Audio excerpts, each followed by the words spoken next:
Hey guys, welcome back. তারপর বলো কেমন আছো তোমরা। 12 বছর পর দেশে আসলাম, পার্ট 4 নিয়ে এসে পড়ছি। তো শুরু করা যাক। এইভাবে তাদের প্রেমের বয়স 1 বছর হলো। ঠিক তখনই একটি সমস্যা দেখা দিল। সমস্যাটি হলো রাফির বাবার ব্যবসাটা ডাউন হয়ে যায়। এতে ভীষণ সমস্যায় পড়ে যায় পরিবারের সবাই। হঠাৎ একদিন রাফির বাবা বলে ওঠে, রাফি, পরিবারের অবস্থা ভীষণ খারাপ, আমি চাইতাছি তুই বিদেশ চলে যা। তখন রাফি বলল, কি বলো বাবা, কিন্তু বিদেশ যেতে হলে অনেক টাকার প্রয়োজন, সেই টাকা তুমি কোথায় পাবে? তখন রাফির বাবা বলল, ওই সব তোকে চিন্তা করতে হবে না। তখন রাফি বলল, না বলো আমাকে। তখন রাফির বাবা বলল, তোরে বিয়া দিয়ে যে যৌতুক পাবো সেই টাকা দিয়ে তোকে বিদেশ পাঠাবো। কথাটি শুনে রাফির মাথাটা যেন ভীষণ গরম হয়ে যায়। তখন রাফি বলল, কি বলো এইসব তুমি, আমি এখন বিয়ে করব না। তখন রাফির বাবা বলল, বিয়ে না করলে বিদেশ যাবি কার টাকা দিয়ে শুনি? তখন রাফি বলল, আমি বিদেশ যাব না। তখন রাফির বাবা বলল, আমি এত কথা বলতে পারবো না, যা বলছি তাই হবে। আমি মেয়ের বাবার সাথে এই সম্পর্কে কথা বলছি। তখন রাফি বলল, না, তুমি আমার মতের বিরুদ্ধে এসব সিদ্ধান্ত নিতে পারো না। তখন রাফির বাবা বলল, তুই যদি বিদেশ না যাস তবে আমাদের রাস্তায় বসে ভিক্ষা করতে হবে। বাবার মুখে এমন একটি কথা শুনে রাফি বলেই ফেলে, রাফি বলল, বাবা, আমি একটি মেয়েকে ভালোবাসি আর ওকে ছাড়া কাউকে বিয়ে করব না। তখন রাফির বাবা বলল, কে সেই মেয়ে? তখন রাফি বলল, আছে, আমার সাথে কলেজে পড়াশোনা করে। তখন রাফির বাবা বলল, ঠিক আছে, ওই মেয়ের সাথেই বিয়ে হবে, কিন্তু তোকে বিদেশ যাওয়ার জন্য যদি 5 লাখ টাকা দিতে পারে তবেই। তখন রাফি বলল, তুমি এমন কেন টাকার লোভী বাবা? তখন রাফির বাবা বলল, তুই কি চাস, আমরা না খেয়ে মারা যাই, রাস্তায় বসে ভিক্ষা করি? যদি সেটাই চাস তবে বিদেশ যাস না। এমন সময় রাফি তার মাকে উদ্দেশ্য করে বলে, রাফির মা বলল, বাবা শোন, মেয়েটির সাথে কথা বলে দেখ, যদি টাকা দেয় তবেই ওকে বিয়ে করিস। তখন রাফি বলল, মা তুমিও? তখন রাফির মা বলল, কি আর করব বল, উপায় যে নেই আর। এরপরে অনেক বোঝাবুঝির পরে রাফি রাজি হয়ে বলে, ঠিক আছে, আমি বলবো পুতুলকে সব কিছু। তো পরিবারের মুখের দিকে তাকিয়ে রাফি আর কিছু বলতে পারে না কাউকে। এইটুকুর পরে রাফি পুতুলকে ফোন দেয়। তখন রাফি বলল, হ্যালো পুতুল, তুমি আমার সাথে এই মুহূর্তে দেখা করো তো। তখন পুতুল বলল, কেন, কি হয়েছে? তখন রাফি বলল, দেখা হলে সব বলবো। তখন পুতুল বলল, আচ্ছা বলো, কোথায় গিয়ে দেখা করব তোমার সাথে? তখন রাফি বলল, আমরা যেই পার্কে দেখা করি ওই পার্কে আসো, আমি যাচ্ছি। তখন পুতুল বলল, ঠিক আছে, আমিও যাচ্ছি। এরপরে রাফি সেই পার্কের মধ্যে গিয়ে আগেই বসে আছে। বেশ কিছুক্ষণ পরে অপেক্ষা করার পর পুতুলও সেখানে চলে আসে। তখন পুতুল বলল, ওই কি হয়েছে শুনি, এত তাড়াহুড়ো করে কেন ডাকলা? তখন রাফি বলল, শোনো তবে। রাফি বলল, আমি বিয়ে করতেছি। তখন পুতুল বলল, কাকে? তখন রাফি বলল, তোমাকে বিয়ে করব, কিন্তু 5 লক্ষ টাকা যৌতুক দিতে হবে আমাকে। পুতুল বলল, কি সব বলতাছো? হ্যাঁ, তোমার একটি কথাও আমি বুঝতাছি না। এরপরে রাফি সব কাহিনী তাকে খুলে বলে। এই সব শুনে তো পুতুলের মাথায় মনে হচ্ছে আকাশটা ভেঙে পড়লো। তখন রাফি বলল, বুঝলে এখন?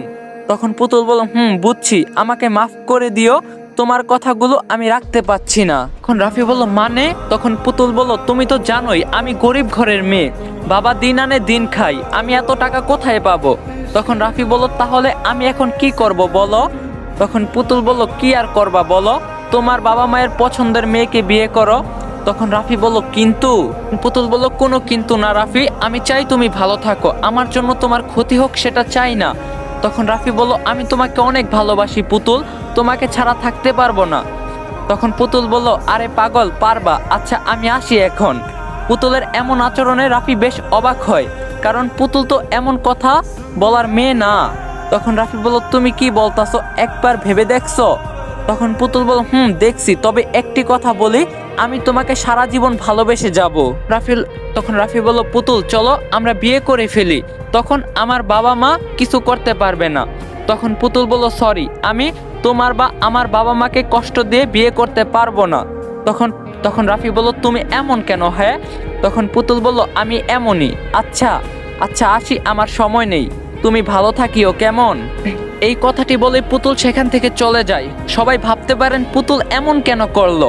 আসলে পুতুল রাফির পরিবারের দিকে চিন্তা করে নিজের ভালোবাসাটা বিসর্জন দেয়, যাতে রাফিও তার পরিবারের মানুষ সুখে শান্তিতে থাকে।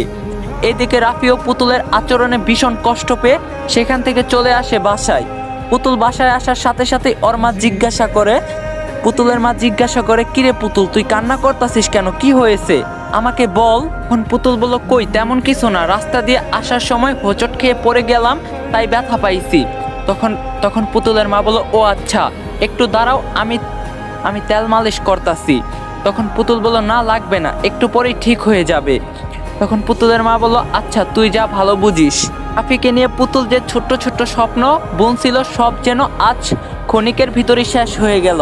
মনে হচ্ছে পুরা আকাশটি ভেঙে পড়ে গেছে তার মাথায়। এদিকে রাফি বাসায় আসা মাত্রই ওর বাবা বলে, কি হলো, তোর গার্লফ্রেন্ড রাজি হলো নাকি ছেড়ে চলে গেল?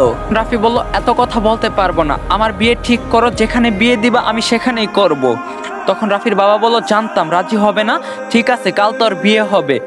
তখন রাফি বলল, ঠিক আছে। তো এরপরে যেই ভাবা সেই কাজ, রাফির বাবা রিয়ার বাবার সাথে কথা বলে তারপরের দিনই রাফির সাথে বিয়েটা সেরে ফেলে।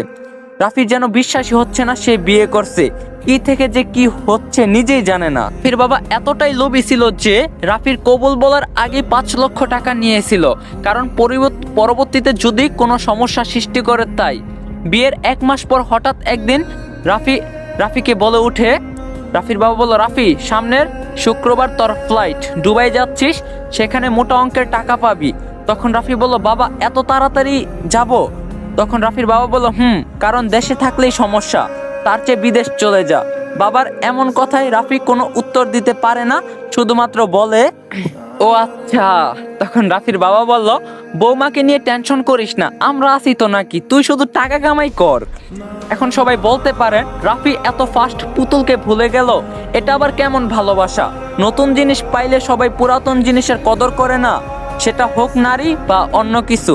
ভাবে দেখতে দেখতে রাফি সেই চলে যাওয়ার দিনটিও এসেই পড়ে।